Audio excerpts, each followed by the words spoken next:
मयूरभंज जिले में दृश्यम चलचित्र स्टाइल रे हत्या करा जाइथिबा नै अनुमान करा जाउछि। 2 मास रु अधिक समय धरी निखोज थिले। शेष रे पोखरी रु मिलिला शव। दृश्यम फिल्म स्टाइल रे हत्या करा जाइथिबा नै संदेह हेउछि। बिसोई ब्लॉक बाउतीबेड़ा पंचायत टुळुकु चुटाणी ग्रामर गुलेश चंद्र गोछायत सेप्टेम्बर 11 तारिख रु निखोज थिले। से दिन से घरु निजर गाड़ी नहीं बाहर को जाइथिले।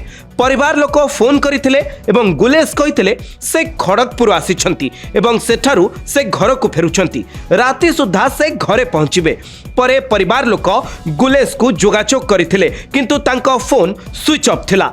आउ फोन लागी नथिला। से घर को फेरी नथिले। परे खोजाखोजी करिबा परे तांकर स्त्री बिसोई थाना रे अभियोग करथिले। पुलिस दीर्घ 2.5 मास धरी खोजाखोजी करथिले।